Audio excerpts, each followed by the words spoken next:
So now that we've covered part one of this, we're going to do everything below the top bar of Pro Tools here. This little drop-down arrow here is Universe View. This allows you to sort of just navigate around your session in a different way. Over here, we can look at all our different timeline options. We have minutes and seconds, time code, secondary time code, feet and frames, samples, our tempo ruler, meter of our song, the key of our song, chords, and now with the newer updated Pro Tools, we have 5 marker lanes. So as you can see, we can have a very expanded timeline if we want. Usually for me, I'll have minutes and seconds and the tempo ruler and 1 marker lane. That's typically the standard for me, but you can select as many as you want. All right, let's quickly talk about markers. So markers are incredibly useful in Pro Tools to organize your session and to navigate around. So let's say I want to add a marker here because this is the start of my chorus. All I have to do is make sure my markers lane is visible. Click the plus button. And as you can see, I have many options within this window. You can save zoom presets, pre-roll, post-roll times, track visibility, height, a lot of different things, but let's just keep it simple for now. So I'm just going to name this chorus. And as you can see, I have a marker now for my chorus. This could be verse 2. The quick command to drop a marker is enter on your numpad. And by the way, if you want to add some colors to your markers, if you go to your preferences here, you can go timeline marker rulers, select this on under marker colors. And that just kind of adds some more colors to the session and breaks it up. Now remember, with the newest Pro Tools, we have up to 5 marker lanes now, and this can be very useful. So right here, we could double click on it and name it mistakes. This could be sound effects. And then now you can literally drop a marker in that lane. And maybe you want to add a reverse sweep here. Now you can see that marker is right in its respective lane. Very useful. Now the other way to navigate through your markers is a window we like to call the memory locations. That's also Command 5 on the numpad to bring that up. So now you'll see, we can see all our markers or our memory locations. We can click right into them just to go very fast. Or if you want the command, if you hit period on the numpad, you're going to notice there's a number right next to the marker. So if you do period, number 1 on your numpad, and then hit period again, you can go right to that number very quickly. So period 1 period, we'll go to chorus. Period 2 period, we'll go to verse 2. Like so. Very useful. You can also filter your markers, add colors. There's a lot of advanced features now with Pro Tools, but we're going to just keep it simple. All right, going below here, this is all our track features. So as you can see, if we turn all these on, we have comments, mic preamps, instrument, inserts A through E and F through J. This is where we insert our plugins.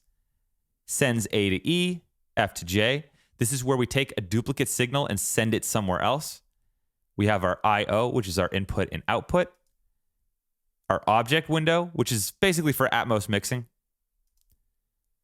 Real-time properties, and marker controls.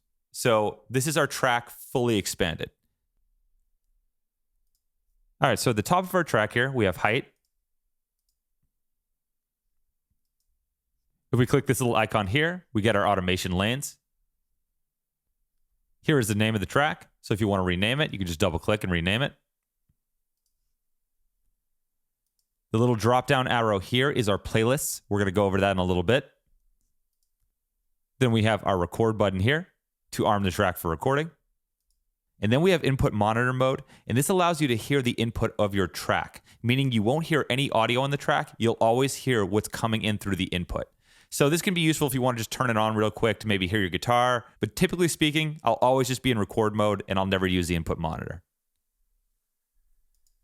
Solo will solo the track, so you only hear this track. Mute will mute the track. In our track view selector, we have a lot of options here. We have blocks here. All our different playlists, which we'll look at later. We can look at our markers. The most important view is the default waveform view. Make sure you're pretty much always in this view. This is the default view. We got our volume automation, volume trim automation, We'll go over those later. Mute automation, panning automation, and our send automation. This is the track freeze feature. This is one of my favorite features and it's incredibly useful. So let's say you have a lot of plugins on the track and your computer is crashing. You can simply click this freeze button and it will put your track in a suspended animation and free up the processing.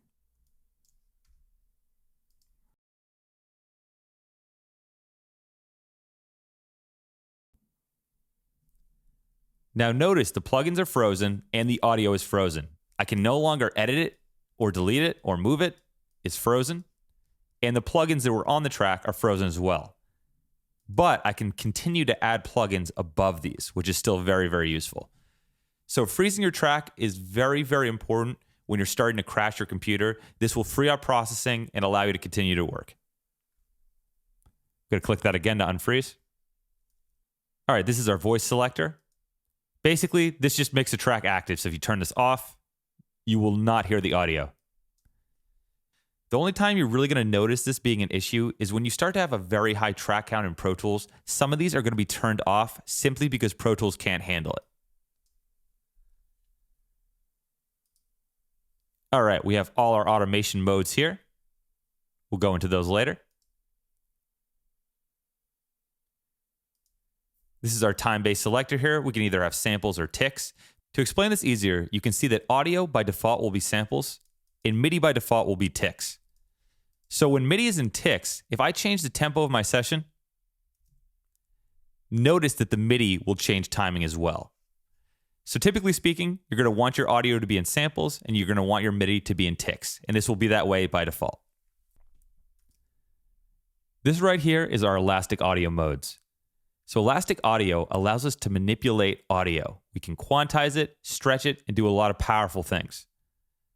Polyphonic is the best for complex information, like a whole song or guitar chords, piano chords. Rhythmic is great for drums or percussion. Monophonic is great for single note instruments like a bass or a voice. Varispeed will allow you to stretch audio, but it will not preserve the pitch, meaning it will speed up or slow down when you stretch it. Elastic Pro is another algorithm that could potentially be better for your situation.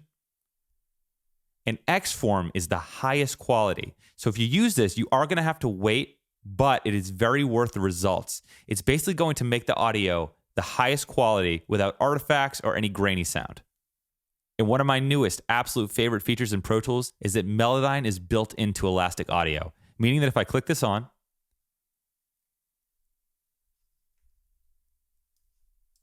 Melodyne is going to analyze the audio, and now I can move notes, pitch shift, correct. All the powerful features that Melodyne has is built into Pro Tools now. And you can see that window is down here.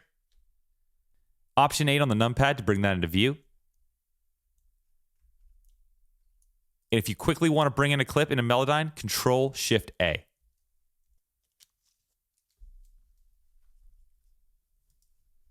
So let's demonstrate Elastic Audio quickly.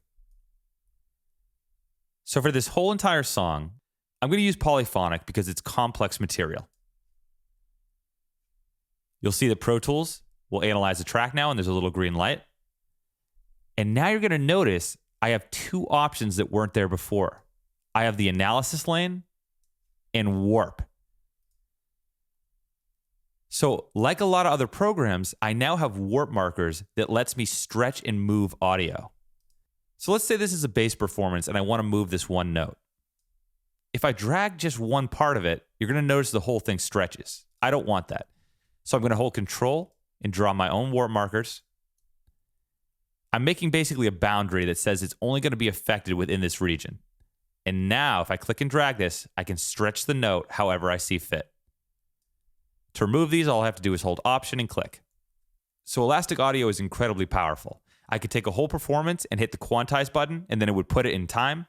Or I can use my warp markers and move things exactly how I see fit. All right, let's turn that off. You're going to notice that you can either commit it or revert it. I'm going to revert it back to the way it was. All right, here is our track meters. Here's our comment window. So you can type in your own comment. Maybe you want to say that you recorded this with a U87. And then when you send this to somebody else, they're going to have that comment that they can read. Mic pre is usually used for standalone Pro Tools devices, but it can be used for certain microphone preamplifiers. And basically, this allows you to control your mic pre from the application. So that can be useful. Instrument is typically used for instruments. Now you can see here on my instrument track, which we're going to go over in a little bit, that it's routed to my MIDI Grand, which is my instrument plugin here. If you ever use Pro Tools and the track is grayed out when you're doing MIDI, open this instrument view up and make sure that it's routed to the proper MIDI instrument. You can see though we also have some other MIDI routing options if we need it. Inserts A and E and F through J are where we insert our plugins. So if we go right here and click on that, you can see now I have all my plugins. So you can see I can just insert an EQ very quickly. There it is. Then notice I can hold Option and keep dragging. Move them around freely. With the newer updated Pro Tools, I can now move them in between plugins. So very, very flexible.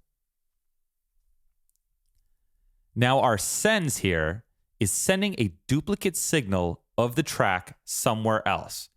So to demonstrate this, as you can see right here, if I click up this send that says Nexus, I'm sending my voice through a bus, which we're going to cover in just a little bit, to a program called Source Nexus that's sending it out to ScreenFlow to be captured. So this is how I'm recording. So basically, we have my input signal coming in here, which is me talking, and then this is a duplicate send of this signal being sent somewhere else for a different purpose. Here we have our inputs and outputs. So as you can see here, input 3 is my microphone input. If I were to switch this to something else, you would not hear me. And then we have bus. So what is bus? Bus is simply a place to route audio from point A to point B.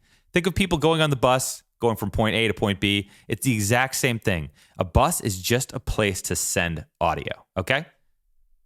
Here's the outputs, and as you can see by this little speaker icon, this is how I hear the audio in my headphones. So make sure that you have the proper output and the proper input, or Pro Tools will not work correctly. We also have the option to send to other tracks, or if we want to route it to a different track, if we go to the output here and go to new track, I could route this to another audio track very, very easily. So I could just change this to audio, call this print, and now you can see I've routed one audio track to another audio track. Very, very easy. Otherwise, what I would have to do normally is I would have to go to the output, pick a bus. And by the way, please always name your buses. Don't keep them as numbers. It's very confusing. So if you go right click, you can see you have a lot of options. You can make it inactive, rename it, bounce it, select assignments. We're just going to right click and go rename. Call this print Vox. You can see it's been named. Now if I go to the input of the next track and I go to my buses, here's the print Vox. And now you can see it's being fed by the audio, so the routing is correct.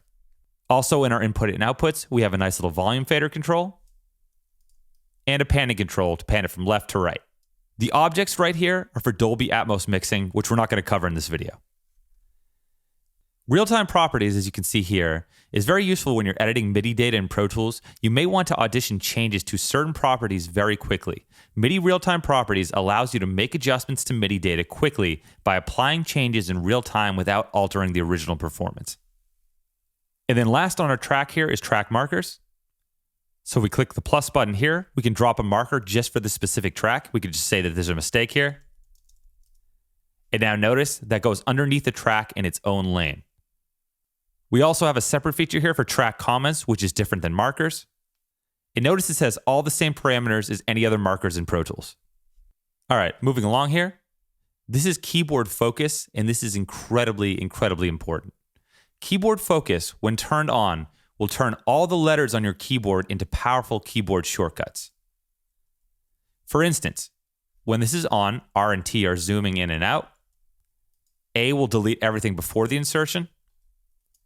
S will delete everything afterwards, and so on and so forth. This, again, is a waveform zoom. You can just click and drag that. This below is just for MIDI zoom. At the bottom here, we have a plus and minus for track height. Now you'll notice another little arrow here, so we click on that. We're going to see our clips list. Clips do not store the audio or MIDI information, but do refer to the original audio or MIDI files of the session. Clips store information such as position, length, and fades. Pro Tools presents a clip list that can be accessed to select, clear, delete, and manipulate clips from your session. So as you can see, I deleted my original song in this session. I can simply click and drag and bring it back into the session. Clip effects, which we talked about earlier, which allows you to apply effects just to a selected clip. Over here, we have the tracks list. So every track that you can see in my edit and arrangement window here is reflected over here. We have some more options to select and hide them. But if you simply click on the dots next to them, you can see that now all the tracks are hidden. You can sort them by different parameters, hide only specific things, show only specific things. So there's a lot of options in this window. Then down here, we have our groups list here. So to make groups in Pro Tools, all you do is hold Shift and select all the tracks you want to group. Go Command G, and you're going to have a little Create Group dialog window here. And this allows you to modify your group, change the parameters here. So if you want all the plugins to behave as one, which I do recommend this, you can go here to globals and turn all these on for all your inserts, meaning that if you adjust one plugin in one track, all the others will follow suit. Okay, we'll save that. And now notice if I do Command equal and go into my mix window, which we'll talk about in a little bit, my faders are linked together as one. They're grouped together. If I want to disable that, all I have to do is click on this name to unhighlight it, and now you can notice they're moving individually. I can hold Control, and now I can move this individually. Or I can do Suspend All Groups, which is Command-Shift-G. So I can turn that on and off with a command, and now I have individual access. You can delete them, modify them, display them. Groups are incredibly useful in Pro Tools. Now let's talk about a few more track features. So if I right-click on a track, I can hide it. If I want to get that back, just click on the dot up here. Hide and make it inactive. So let's talk about making a track inactive first. So if you hold Command and click on a plugin, this will bypass the plugin so you do not hear the effect of the plugin. Now the processing will still be happening, but you won't hear the effect. But let's say you wanted to completely free up your processing. If you do Control and Command and click, you can make them inactive. Notice how they're not blue anymore, they're grayed out. So now you will not hear the effect, but it will free up the processing, and now it'll be completely inactive. This is the same for the track. So if I right-click and go Make Inactive, everything on that track now will be made inactive and will free up processing. Right-click, Make Active. So let's say you have a track and you're just done with it, you don't need it anymore. Go Hide and Make Inactive, and that will free up the processing and hide the track away. Now we can also route our tracks to folder tracks. This is a great feature in Pro Tools. So if I want to move these all to one folder, I can go right-click, move to New Folder. Now I can move it to a basic folder or a routing folder. So a basic folder is just going to be an organizational thing. So let me demonstrate this first.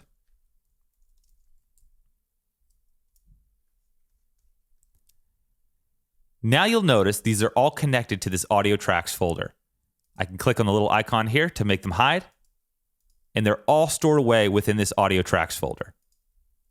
Now if I go right click and go New Folder and select Routing Folder, you're going to see there's more options. You can route it mono, stereo. Make sure though you click Route Tracks to New Folder. And then now the outputs of these tracks are going to be routed to the summing folder, meaning that you can basically solo these tracks, mute them. Now all these mixing features are available to you. So now if I play the audio of my track, so a routing track folder can be very, very useful to have control over multiple tracks. Here is our freeze option again. For committing tracks, you can use Pro Tools Commit feature to render your audio to a new track with all of its processing and automation. Bounce will allow you to bounce that track out of the session onto the desktop. And remember that bouncing will print the audio from a chosen output so it preserves all the plugin processing. It's most often used to bounce a mix or create stems. When we export files, it will bypass all the processing and save raw clips and audio files. So also an incredibly important feature in Pro Tools is exporting clips as files. We can also put it into Melodyne, extract MIDI new track, which allows you to turn the audio into a MIDI track, which could be really cool if you have a drum performance in audio. You could turn those into MIDI notes and then replace the sounds with whatever you want. You can save track presets. So let's say you have a certain plugin order that you use on a lot of different tracks. You could save that as a preset. So if I right click, I could say this is a track preset. I could call this voiceover, store it in a certain category or add a category. And then I can recall that at any point. So if I go right click, recall track preset. Now notice I recalled a preset and all the plugins are loaded on the track effortlessly. Then these here below is just new track, rename track, batch rename so you can rename multiple tracks, duplicate your tracks, or you can do Option Shift D.